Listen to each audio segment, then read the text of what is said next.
Hi, everyone. Welcome to tonight's edition of The Robust Opposition. I'm your host, Lauren Steiner, and I'm really excited about tonight's show because I'm privileged to have as my guest Norman Solomon. For those of you who don't know, Norman Solomon is an activist, an author, and a longtime peace activist. I'm going to read you a little bit from his biography because it's very long. Norman wrote the nationally syndicated Media Beat weekly column from 1992 to 2009. His dozen books include War Made Easy, How Presidents and Pundits Keep Spinning Us to Death, published in 2005. He's the founder of the Institute for Public Accuracy, a consortium of policy research and analysts.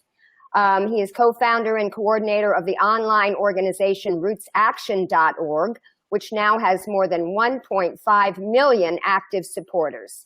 He's a longtime associate of the Media Watch group FAIR, Fairness and Accuracy in Reporting. His book, Target Iraq, What the News Media Didn't Tell You, was published in 2003. His books include Target Iraq, Wizards of Media Oz, Behind the Curtain of Mainstream News, The Trouble with Dilbert, How Corporate Culture Gets the Last Laugh, False Hope, The Politics of Illusion in the Clinton Era, and Killing Our Own, The Disaster of America's Experience with Atomic Radiation. In the months leading up to the March 2003 invasion of Iraq, Norman appeared on CNN a dozen times as an in-studio guest, in addition to being on MSNBC, Fox, and C-SPAN.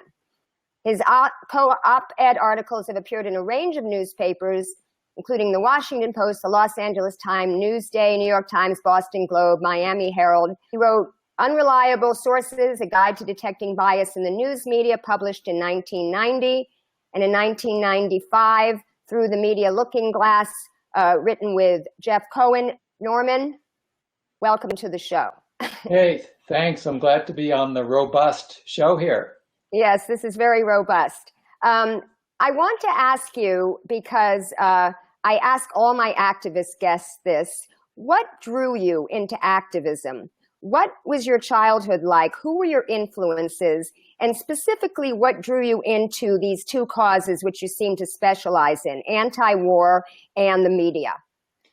It was really compelling to me as a teenager. I was in high school in the mid-1960s to see what was going on in the community where I lived around Washington, D.C., a sort of acceptance and support for the war in Vietnam. And so gradually, very gradually, I came to feel that the war was wrong and also realized that the news media were part of the war machinery. And that's really an insight, if you will, that has stayed with me, that we tend to think of government policy and then there's the media coverage, but so often, whether it's Vietnam or Iraq or the current so-called war on terror, we've got this confluence of the news media, centralized corporate power, and the government warfare state. And so that really has stayed with me since I was in high school. Yes, and it's really interesting to see how the military embedded the news media into the Iraq war in order to get favorable coverage. Yeah, there's been a real evolution there. You know, there's sort of a myth that a lot of the carnage and suffering from the Vietnam War was shown on U.S. television.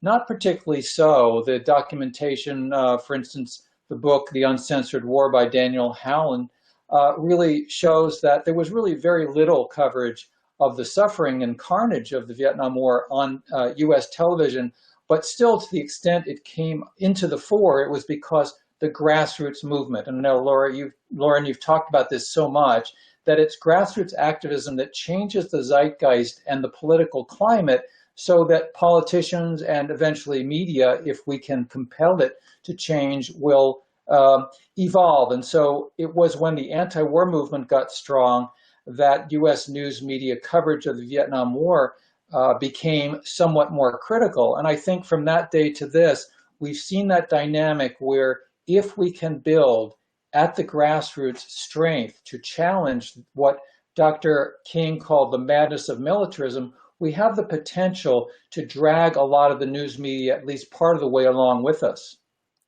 Well, yes, it's always been said that when Walter Cronkite turned against the war, the rest of the nation followed. But that was in an environment where we had three broadcast networks, and there wasn't the kind of atomization of media that we have now, where, you know, liberals have their own station and conservatives have their own station. However, I would have to say, and I'm sure you would agree with me, that basically liberals and conservatives are aligned when it comes to war. You don't really hear very much difference when you turn on Rachel Maddow, who is cheering for what Trump did, than what you would hear on Fox. Would you concur with that? Well, she's certainly cheering what Trump did in terms of attacking the Syrian airfield.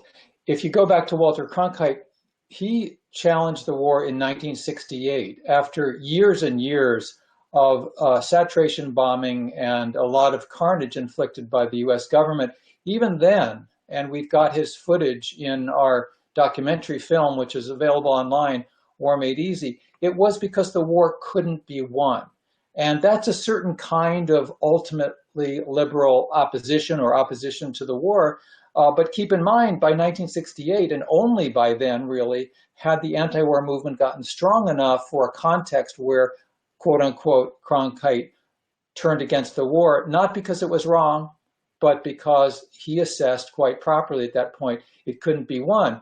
Today, I think your description is quite accurate, that we have a warfare state that gets enormous bipartisan support and, with very rare exceptions, support from the mass media, whether it's Fox, MSNBC, CNN. It's difficult to see or hear journalists or pundits with a sustained platform, occasionally yes, but not a sustained platform to challenge the precepts that the United States has the right, the prerogative, to inflict regime change on moral grounds, on the grounds of international law, and on the grounds of what kind of world we want to have. Now, wasn't Phil Donahue removed from his position on, what was the network for being anti-war?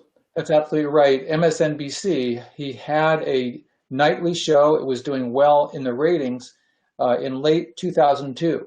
But as the buildup for the invasion of Iraq gained more momentum from politicians, from news media, the Congress voting in October 2002 in favor of an invasion of Iraq, you had more and more pressure on Phil Donahue. And in point of fact, the management of MSNBC began to require that you needed to have two right-wingers for one progressive on the show, then three right-wingers. And my friend Jeff Cohen, who was a producer, a senior producer of that program, joked that if you had Noam Chomsky on the Donahue show, you would have had to have a whole stage full of dozens and dozens of people to outweigh him to adhere to the edict coming down. So this is very classic. And of course, Lauren, we saw this just weeks ago with the US missile attack, the Tomahawk cruise missiles sent into the Syrian airfield, where you've got people like Brian Williams at MSNBC, NBC, praising what he called the beautiful attack by the missiles. It was just idolatry, what some call worshiping the gods of metal, that the mass media participated in. And I think we have that challenge going forward, whether you look at the Democratic Party or any other political party in this country that is major, which is, of course, just two of them. You've got basic lockstep support for U.S. warfare. Yes. Now, one thing that I also notice about television reporters is that they tend to be generalists. They don't have specialty areas either in war or in the part of the world that they're covering. And the other thing that I've noticed is that they have historical amnesia.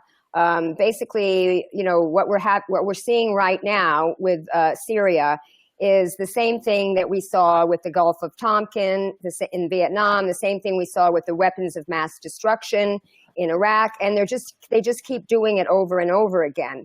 I had an opportunity to moderate a panel discussion after a film called Shadow World, which was about the role of international arms dealers in perpetuating war. And in fact, in that film, Chris Hedges says that it's that more than it is terrorism that is the cause of war, and that people can profit from it. And this was back in October. And I was following the alternative media about Syria. I was watching and reading Vanessa Beeley and Ava Bartlett, who actually were in Aleppo, unlike some of these reporters who were reporting from Beirut. And I saw that they were questioning the what I call deep state propaganda that we were being given, that Assad was gassing his own people and that the people were in favor of the opposition. Before 2014, Obama wisely stayed out of that civil war because we couldn't figure out who the good guys were. And the people that we eventually joined, the Al-Nusra Front, which is an outgrowth of Al-Qaeda, we used to call them terrorists. And then when we joined with them, we called them moderate rebels. And then also Max Blumenthal's reporting on the White Helmets and how they weren't a humanitarian aid group at all, that they were most probably smuggling in arms to the Al-Nusra Front from Turkey, and in fact were probably a cover for regime change, that a guy by the name of Ayman Asfari, who is the CEO of Petrofrac in London, was the prime funder of the White Helmets. And Avaz has a very dangerous role, but that's a completely different show. The point I brought this up was to say that back then I did a live stream about this, and I talked about the revisionist theory of the Cold War, having just seen Oliver Stone's The Untold History of the United States, in which he explains how we started the Cold War, how Truman was under the effect of Allen Dulles from the CIA, and we went back on all of our agreements to help Russia, to help Stalin rebuild his country in the way that we had the Marshall Plan. And that, in fact, we fomented this Cold War, this whole domino theory. It goes back even further than that. Ho Chi Minh came to FDR to try to get assistance when he was fighting off the yoke of French colonialism, and we turned him away. So there's just so much history that these broadcast journalists just don't seem to know and don't provide the American people, which make them very susceptible to believing the party line, the deep state propaganda. Your thoughts? Well, there's very little history, as you say, and the function is largely as a conveyor belt or a repetition mechanism for what's coming from officials. I think of it as a sort of a repetition compulsion disorder, and frankly, there's not that much difference in essence, even though the media technologies have obviously evolved greatly, between the Gulf of Tonkin resolution circumstances in August of 1964 and what we're facing now. I think underlying it is not only the question of can we have independent news media, which we largely do not, but also whether we as people living in this country are going to be able to effectively challenge what Martin Luther King Jr. called the madness of militarism. Dr. King wasn't somebody who was given to hyperbole. He was a quite precise speaker in terms of the language that he used. And I think it really is a kind of madness. And so when we look at the fact that the United States has 4,000 nuclear weapons or so, largely pointed at Russia, and Russia has about the same amount largely pointed in the direction of the United States, what is the end game? What is the logical conclusion of the steps that the United States Democratic Party is engaged in? We're getting tremendous push, a party line essentially from the top of the Democratic Party to villainize Russia, to villainize Vladimir Putin. And I carry no brief for Putin's policies. At the same time, I want to say that when the United States is actively aiding and abetting, for instance, the Saudi Arabian government in the slaughter of thousands of children and others in Yemen, for any politician in Washington to then get on his or her high horse and say that we as the U.S. government have the high moral ground, and it's incumbent upon us to therefore challenge and go to the mat against the Kremlin. I mean, it doesn't pass the sniff test. It doesn't pass the laugh test. And yet, what is at stake here? What's at stake is whether the United States is going to be driven more and more into a confrontation with the Russian government that could end with a nuclear holocaust. I mean, this is where, Lauren, I sort of think of it as the analogy of, how we critique a CEO of a major corporation. They're only thinking for the next few quarters, right? Well, what is Nancy Pelosi thinking about?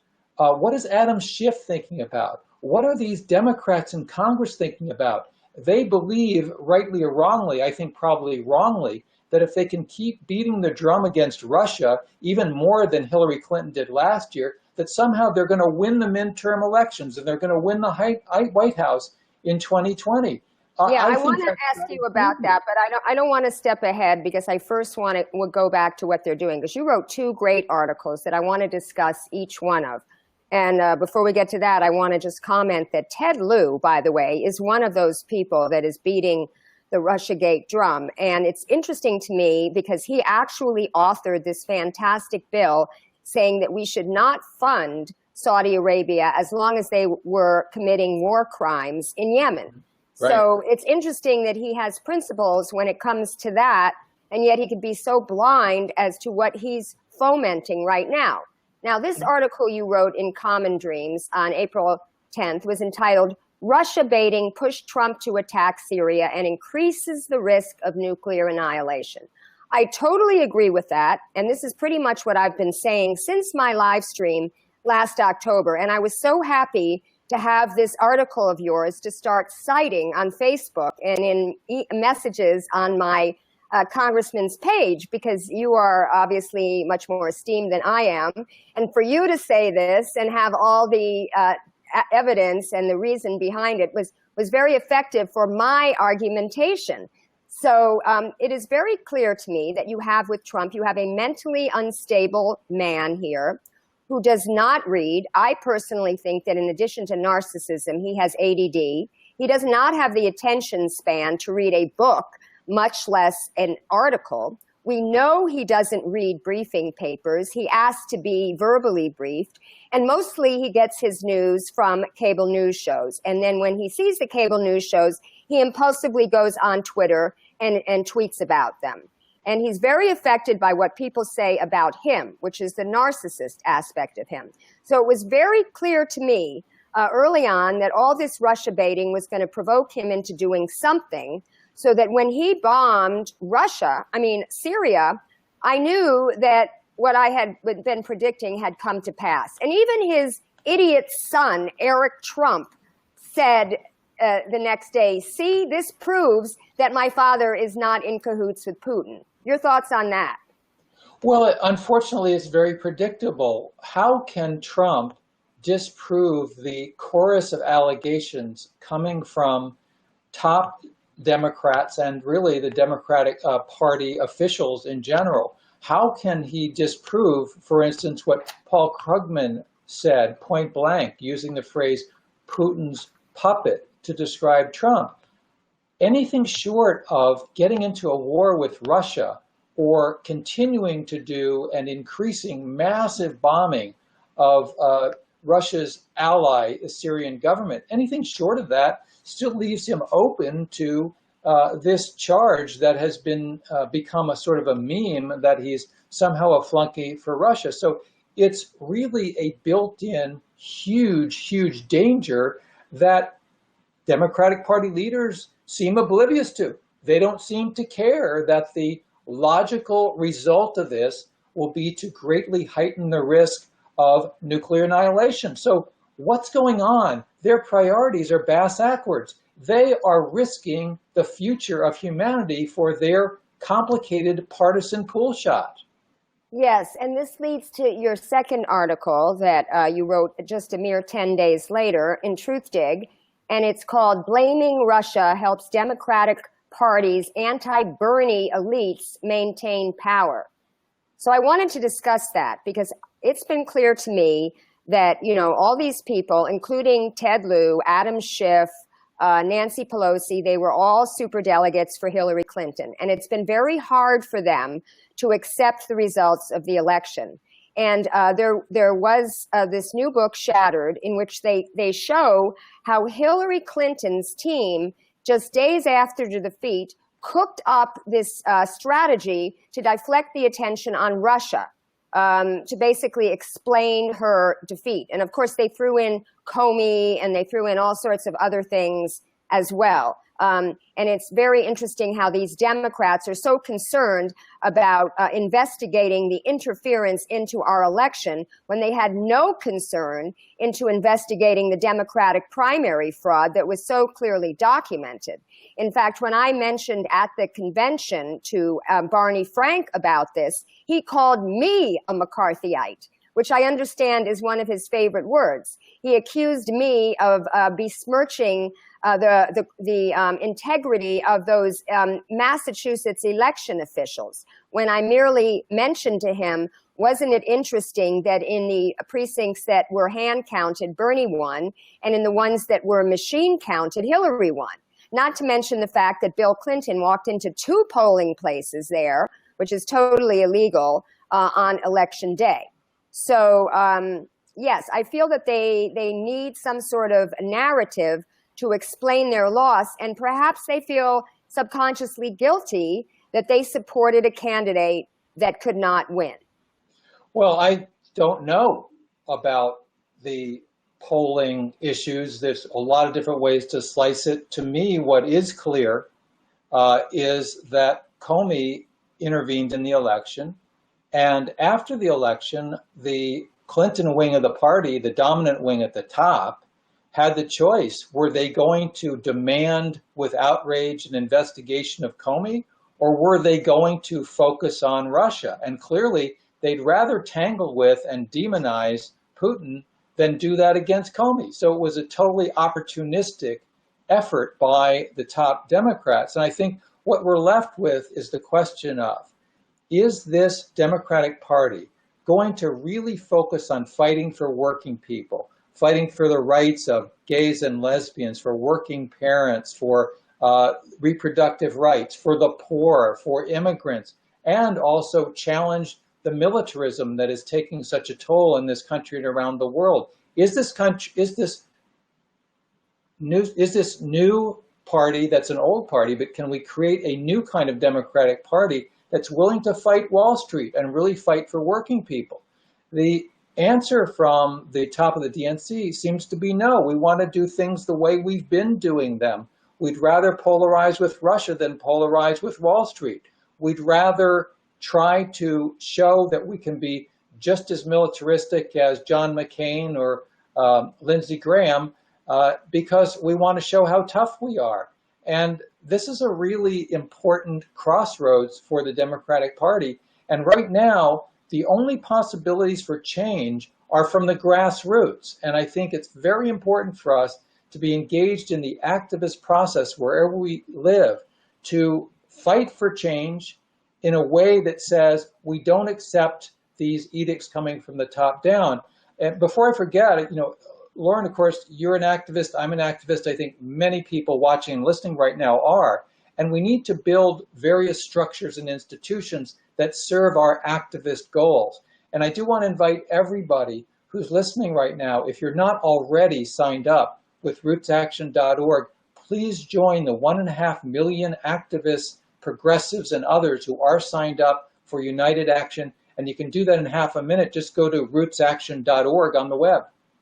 Yes, I want to talk about activism and what we can do to change this. But first, I want to go back to talking about some of the manifestations that you noticed in your article and that I noticed as well, which is, let's talk about the Unity Tour.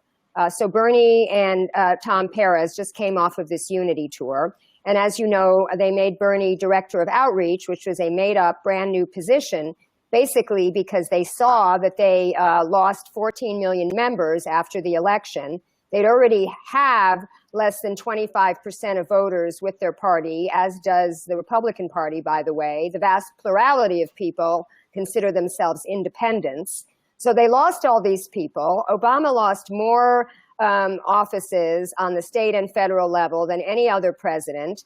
Also, interesting statistic, income and wealth inequality increased more under Obama than any other president. So it was no surprise to me that he accepted the $400,000 speaking fee from Wall Street after he did not prosecute any of the banksters for proven fraud. So on this Unity Tour, Bernie Sanders was pretty much cheered and welcomed Tom Perez was greeted with a meh, and in some cases he was booed. And in fact, symbolically, a bird pooped on him. And you remember how the bird landed on Bernie's podium and everybody thought that was so symbolic. And here a bird poops on Tom Perez. And he couldn't even say, you noticed this, I noticed it as well, on Chris Hayes, when asked if he thought that did he support single payer, Tom Perez said, well, healthcare should be a right, not a privilege. And that was the most he could get himself to say.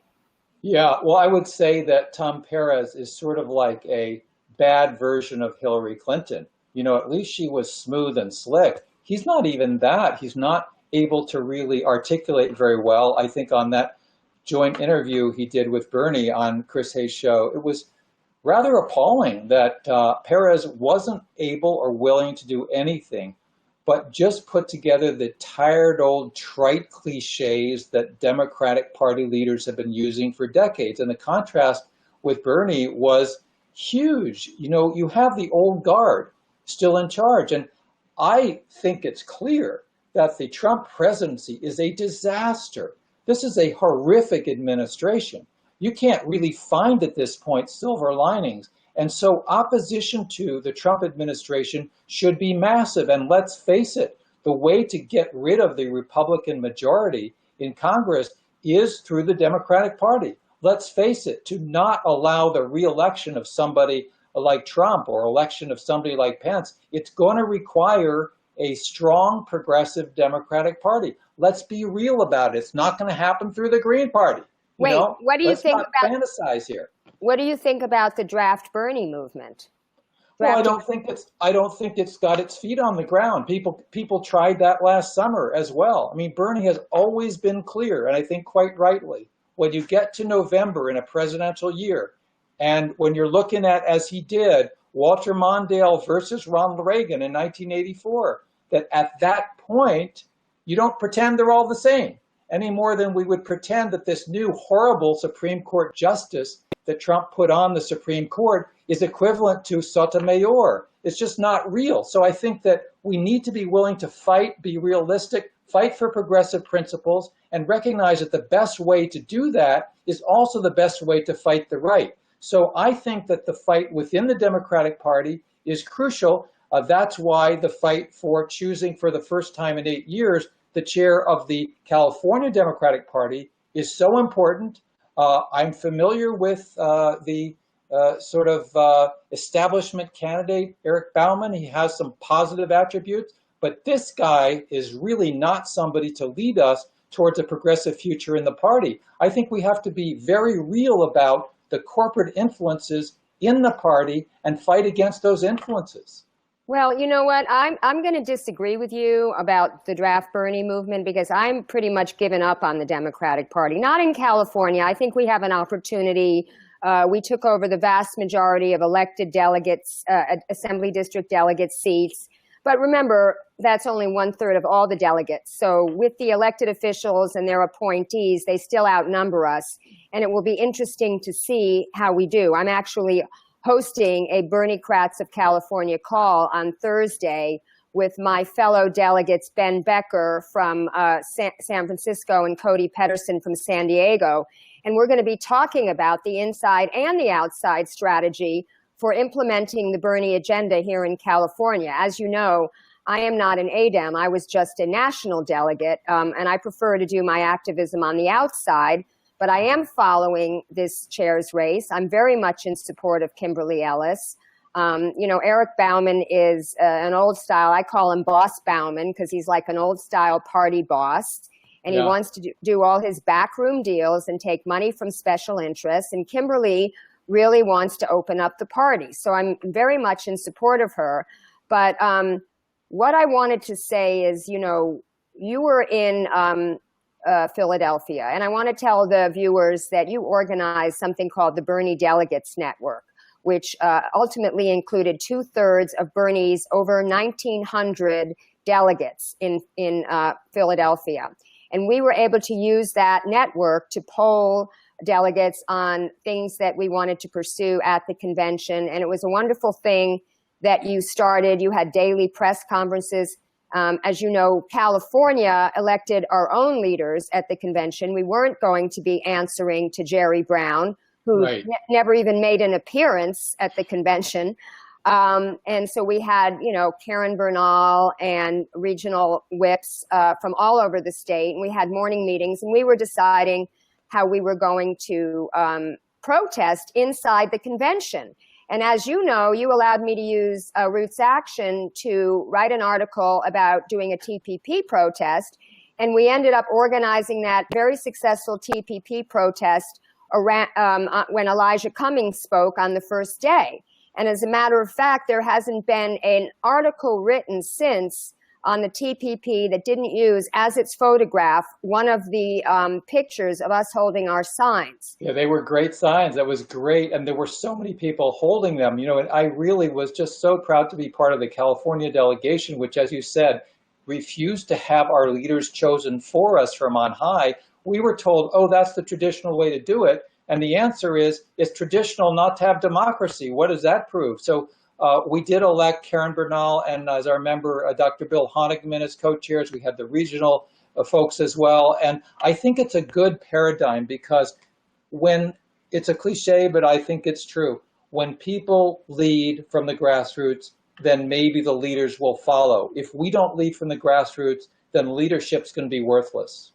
Right. But here's the thing that I was going to mention about that convention. As you remember, we had our chants, No More War, and those chants got leaked to the Hillary people, and they sent a text to their delegates saying to us, when we chant no more, well, when we chant Black Lives Matter, to chant with us, but when we chant no more war, to chant over us, USA.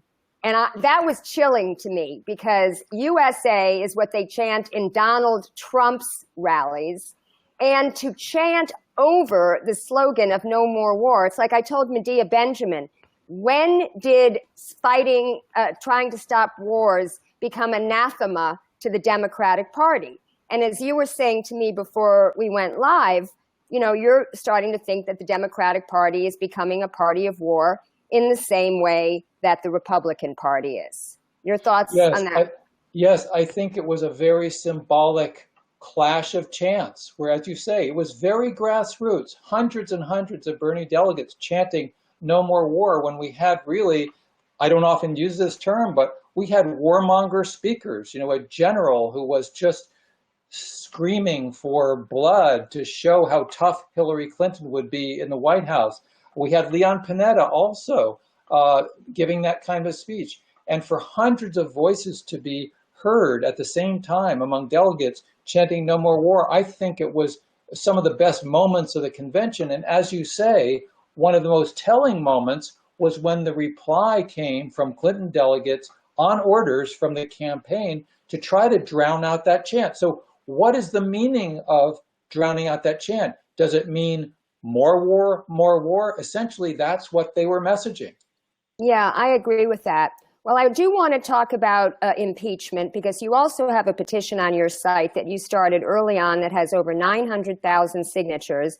But before we leave this subject of corporate Democrats Russia baiting and fomenting war with Russia, I wanted to just play for the viewers a clip of my comment question to Ted Lieu at his town hall on Monday night, because I tried to get this in there. And I'm not going to play his answer. That's going to be, it's on my Facebook page, and it's going to be on my YouTube channel, his entire 5-minute answer. But I do want to play my question because it's very significant how I was shouted down by the audience. Delegate at the National Convention in Philadelphia. So needless to say, I cannot stand Donald Trump. But he will not be impeached by the Republicans as long as they have the majority. 16 intelligence agencies have offered no proof that the Russians hacked the election. In fact, former intelligence agents like Ray McGovern and William Binney dispute this. Even so, our CIA interfered in 80 elections and overthrew 3 democratically elected leaders. 20 years ago, Time magazine did a cover story on how our advisors worked to... No, I don't have to ask the question. I can make a comment. worked to ensure that Yeltsin won the election in Russia.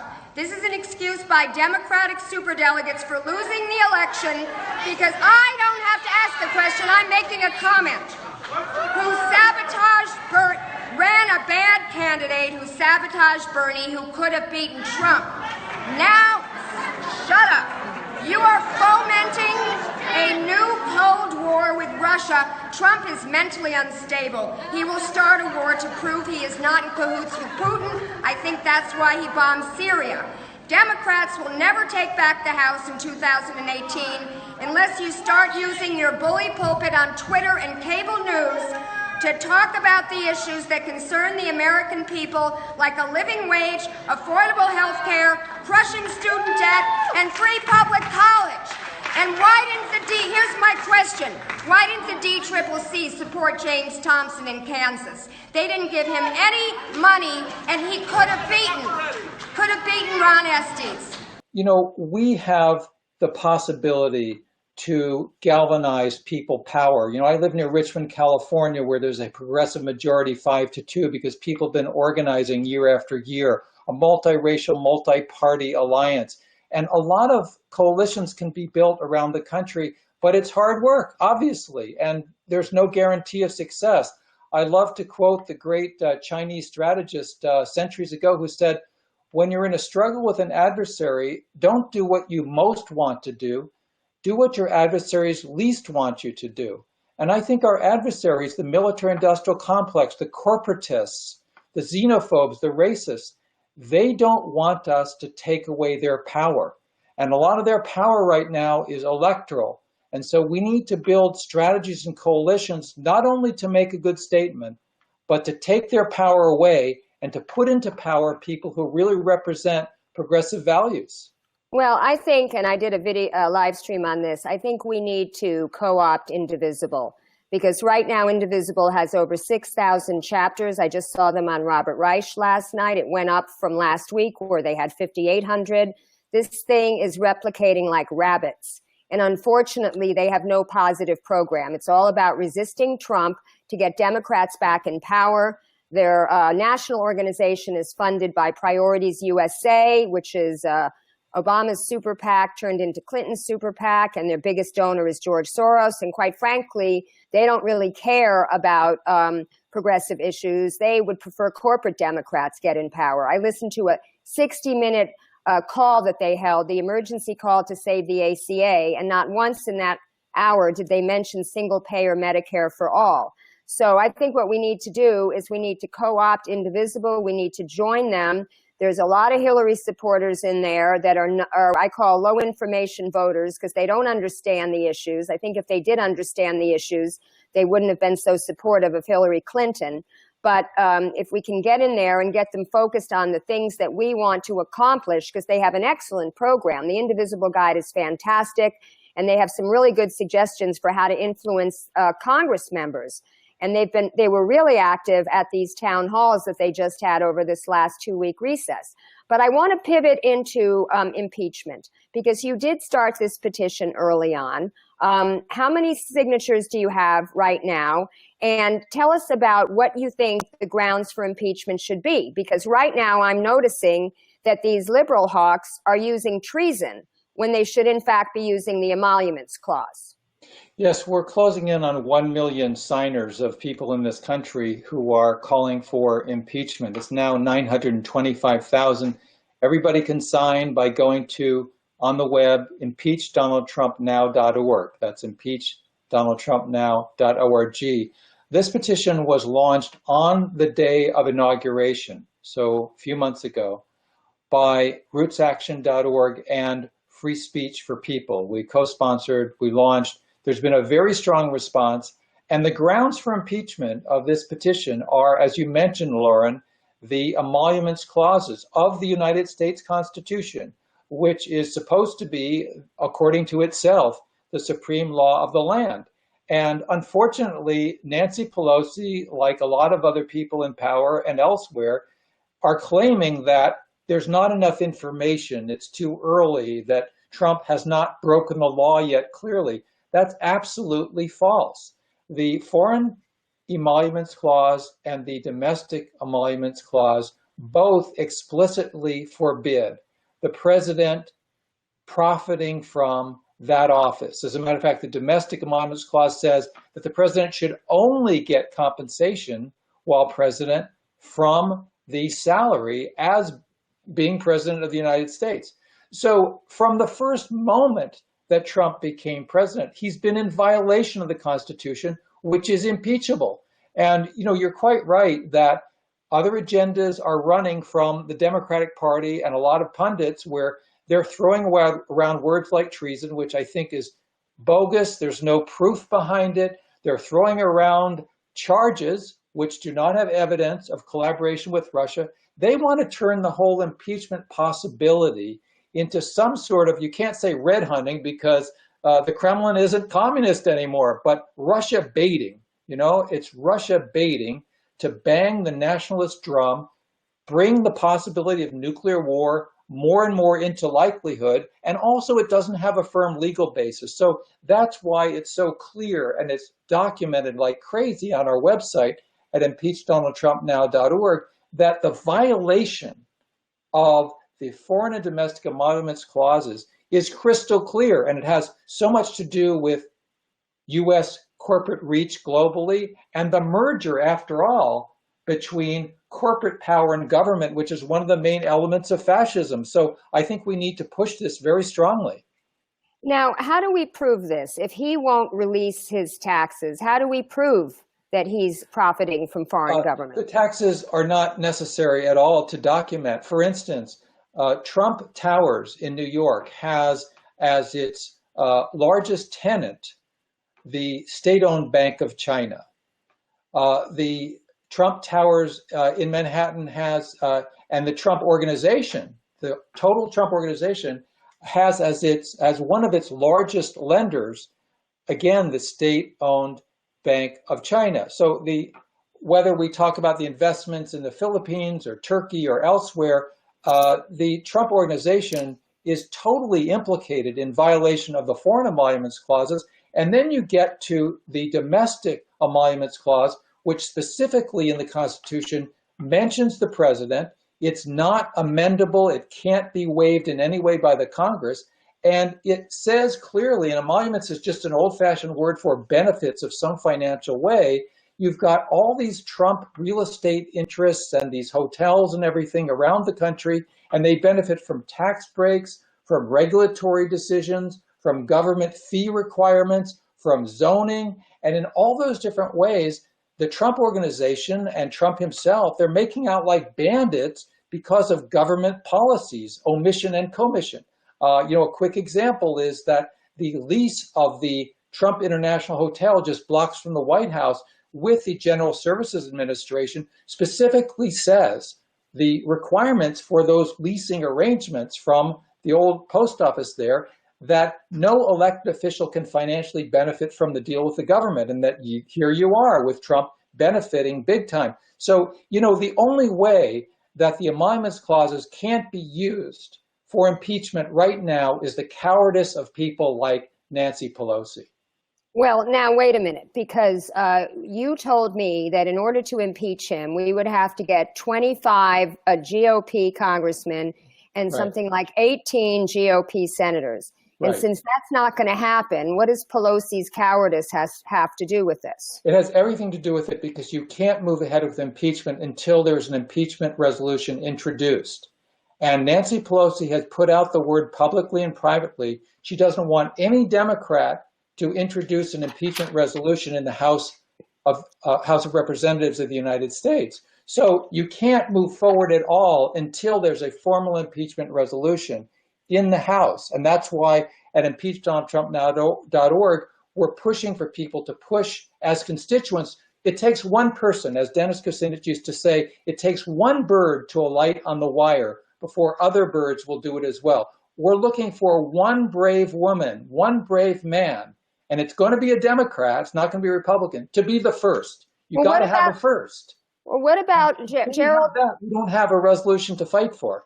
I thought Gerald Nadler introduced something, no? It was not an impeachment resolution. It was a resolution of inquiry which was immediately stuffed by the House Judiciary Committee. It was a good step. It was a good measure asking for information about Trump's finances and so forth. But we're still waiting for a single member of the House to introduce an impeachment resolution. And it's a good question for those people watching and listening to ask their representatives. If you're so hopped up against Trump as a Democrat, why won't you introduce this resolution? I want to remind people on the partisan issue that when the House Judiciary Committee voted about impeachment of Richard Nixon, 7 Republicans voted to impeach him. And that would be counterintuitive. After all, Richard Nixon, of course, was a Republican. How did that happen? Because people had organized and raised hell. And that's what we got to do. Well, I would also venture to say that things were much more bipartisan back then. Newt Gingrich and the Contract with America really changed the tone and tenor of the Congress. He basically said that we're not going to play ball with the Democrats. And something interesting, Norman, when I was on the subway going to the convention center one night with Janice Hahn, I got to speak with her. She's a congresswoman who basically retired after one term to come back, and now she's on the Board of Supervisors here in Los Angeles. And I said to her, did you resign because you couldn't stand working with the Republicans who obstruct everything? And she said, no, Lauren, Nancy Pelosi is the same way. She basically has told us that we're not going to cooperate with Republicans in anything that they propose, even if we agree with it. And she said, Lauren, I like to work in a bipartisan fashion. So that was not for me. And I thought that was fascinating. Now, what about Maxine Waters? I mean, the millennials love her. They call her Auntie Maxine. She's like the Betty White of politics. And she's always talking about impeachment. She's always talking about it. Maxine Waters, who has done so much great work, is always talking about impeachment. And most of the time is talking Russia, Russia, Russia, Russia, Russia. Yeah. And she doesn't hardly mention the Emoluments Clause, and she pretends that it's some kind of slam dunk case against collusion with Russia. You know, right. it doesn't work to first proclaim a verdict when there's not the evidence. And unfortunately, we're still looking for a member of Congress. I think Mark Pocan from the Madison area in Wisconsin gave a great speech on the floor a couple months ago about the Emoluments Clause. But a lot of folks have been pulled back in the House by Pelosi saying, look, tactically, it's not good to introduce an impeachment resolution. Now, you can see how great the tactics have been from the top of the Democratic Party in the last few years. As you mentioned, Lauren, the Democrats have lost during the Obama years a horrible number of seats in legislative bodies around this country. Inside the Beltway, these supposed smart guys, the people who brought us, and smart gals who brought us the Clinton campaign, they're not talking about class issues. They're not talking about how people can't put bread on the table or take care of their kids or their elderly or healthcare, education. It's talked about without specificity, and this is a key point. They talk about solidarity with victims, but not willing to name and denounce the victimizers. And right. We saw that with Tom Perez when he was on MSNBC last week with Bernie. Bernie was very clear that Wall Street is victimizing the people of this country. And Tom Perez, as the chair of the DNC, could not bring himself to say that Wall Street is an absolute enemy of the economic and social well-being of the people in this country. And until we get Democratic Party leadership, which we're going to have to force to raise that basic question and be willing to confront Wall Street, then our work continues to be uphill in a way that doesn't need to be uphill. Well, that's why I'm telling you that the Democratic Party is not going to change, because since Bill Clinton, they've been going to Wall Street to raise their money. And I think what we need is a plausible strategy. And when people say we want to defeat the Republicans and end the Republican domination of Congress, and then get the Republicans out of the White House, you know, I'm not into fantasy. You know, the Green Party is a mess nationally. The national campaign accomplishes nothing positive. And yet I know locally in Northern California, there are wonderful Greens working in coalition. The National Green Party wants to build the roof, and they haven't even laid a foundation. And there's some very smart, very hardworking, progressive Green Party members around this country who understand that first you build a foundation and you build local coalitions and you work really hard and you show that you can win local, municipal, and county board of supervisors and other elections. So I'm all for building coalitions, but I'm not into this fantasy that somehow we're going to defeat the Republicans without the Democratic Party. To me, that's just not real. Well, I'm telling you that Bernie Sanders is the most popular politician in America. 2 polls now, Fox News and another one. He is the only person, if you read Nick Branagh's article, Sanders can be the Lincoln of our times. It's basically taking people out of that party and bringing him into a new party. I don't want to discuss that because we only have a couple minutes, but I have a couple. Really closely, Lauren, there's a reason why Bernie will never do that. He's made very clear he's going to stay working in coalition with the Democratic Party, and there's a reason for that. But he's lost his base, Norman. His base is not following him. If he's lost his base, why is he still the most popular politician in the country? Because they're being very kind to him. They're saying we're not following you. I don't know. We agree with realistic. you. We agree with you on the issues, Bernie, but we're not following you into that party. Anyway, I think that's projection. I think Bernie's very clearly. I talk to these people. Bernie, Bernie, well, the polls show that Bernie, as you said, is the most popular politician in the country. There's a reason for that. He's not out on a unity tour with the Green Party. He's out at the unity tour with this cockamamie Democratic Party that remains our best hope for defeating the Republicans. Okay, well, again, you and I are going to have to agree to disagree. I want to mention that I am going to have Ro Khanna, Congressman Ro Khanna, who's the new congressman from the 17th District. He's very progressive, and I'm going to have him on my show on Sunday the 7th, and I'm going to suggest that he introduce this impeachment resolution right on my show. And I hope everybody comes on the show and they post in the comments that they want him to do it. But we have 2 questions from the audience before we end the show. And these are questions that I have as well, which are, and I'll just say them both. You can answer them in the order that you want. How about the court case Erwin Chirinsky and Lawrence Tribe are spearheading? I don't know if that's the one Zephyr Teachout is involved in.